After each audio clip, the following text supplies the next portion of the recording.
திருச்சிற்றம்பலம். எல்லாம் வல்ல குருவருளும் திருவருளும் முன்னிற்க இப்பொழுது நாம் உண்மை விளக்கம் என்ற சாத்து நூலை தொடர்ந்து சிந்தித்து வரோம்.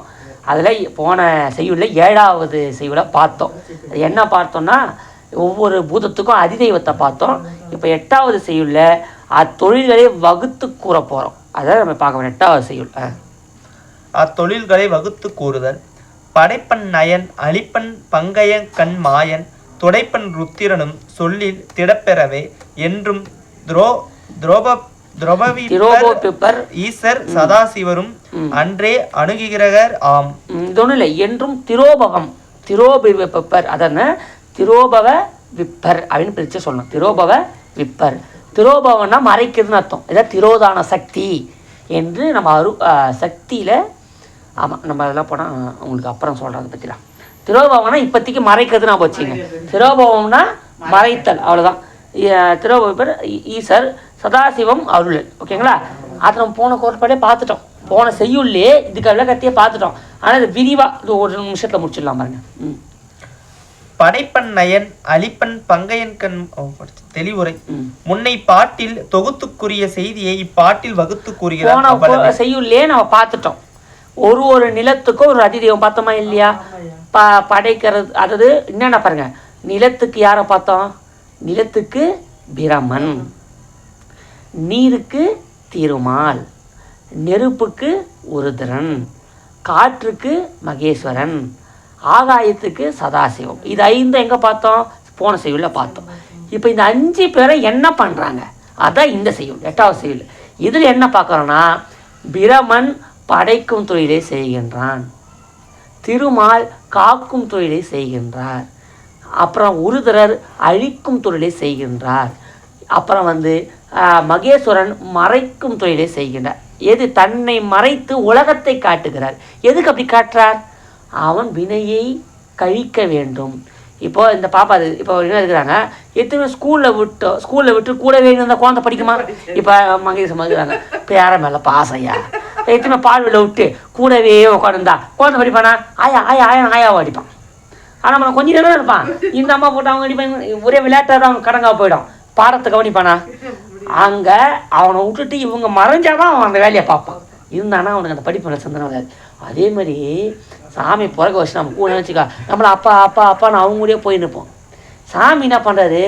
இவன் இதை கழிக்கணும்ல, அதுக்கு தான் இவன் விட்டுக்கிறான். இவன் நம்ம பேரை வருவான்ட்டு தன்னை மறைச்சிடுறாரு. அதை மகேஸ்வரம் செய்யுது அந்த முகூர்த்தம். அதனால அதுக்கு அடுத்தது என்னன்னா, சதாசிவம் எல்லாம் செஞ்சேன். அப்படி குழந்தைக்கு அருள் கொடுக்கணும். அந்த அருளை தருகிறது, இறுதியான பயனை கொடுக்குது. ஃபஸ்ட்டு பிறக்க வச்சிடறாரு பிரம்மா. பிறந்துட்டா மட்டும் போதுமா? அந்த குழந்தைக்கு பால் ஊற்றணும், இது பண்ணணும், அதுக்கு துணி எடுத்து குளுண்டா பெட்ஷீட்டை போடணும். குழந்தை குளுத்து கற்று எடுத்துட்டு மயில போட முடியுமா? அந்த குழந்தைய ஒரு குழந்தை பனியில் எங்கேருந்து போட முடியுமா? அதை கத்தும்.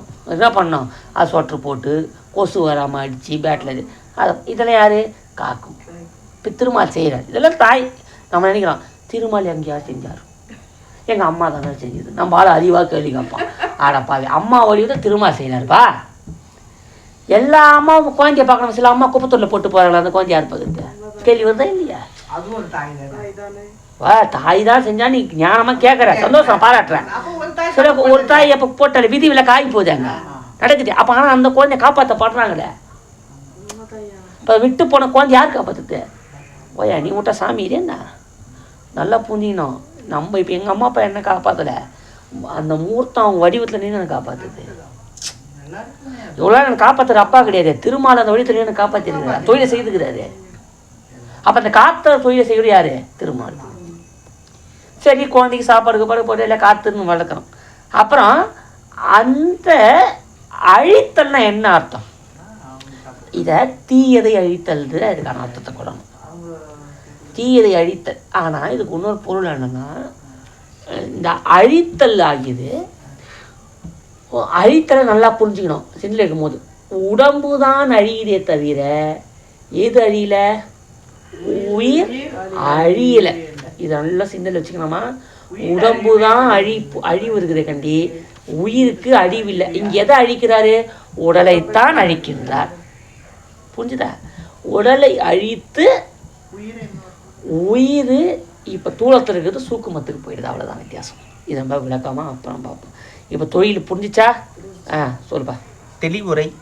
படைத்தல் என்பது உடல், கருவி, நிலன், நுகர்ச்சி பொருள் என பாகுபடும் உலகத்தை அவற்றின் முதற் காரணத்தினின்றும் தோற்றுவித்து உயிர்கள் செய்த வினைக்கு ஈடாக பொருத்துதல். காத்தல். காத்தல் என்பது அங்கனம் தோற்றுவித்த உலகத்தை மீண்டும் ஒடுக்கும் வரை உயிர்களுக்கு பயன்பட்டு நிற்க செய்தல். அழித்தல். அழித்தல் என்பது தோன்றி செயற்படும் உலகத்தை மீளவும் காரண உருவில் மறையச் செய்தல். இங்கே ஒன்று கூட பாருங்கள், இங்கே எதுவுமே தோன்றலை, இங்கே எதுவுமே அழியல. ஆனால் இப்போதைக்கு இது நீங்கள் ரொம்ப நான் உள்ளே போகல, இதுனால ரொம்ப நான் டோஸ் இது உள்ளே போய் நுணுக்கம் ரொம்ப பார்த்தோன்னா இது அப்படி சட்டு குழம்புற தெரியும். அதனால் மேலோட்டமாக புரிஞ்சுப்போம். படிக்கிறனா பிரம்மா படிக்கிறார். இதெல்லாம் நம்ம இது உண்மை விளக்கு. இது இப்போ இதில் சொன்ன செய்தியை நான் சொல்ல ஆரம்பிச்சேன்னா இது கண்டிப்பாக இது அரணாக ஆகிப்படும். இது ஏன்னா இது அவ்வளோ டீப்பாக போகும் இது உள்ள. ஏன்னா படைக்கிறதுன்றது ரொம்ப உண்மையாக போகும்.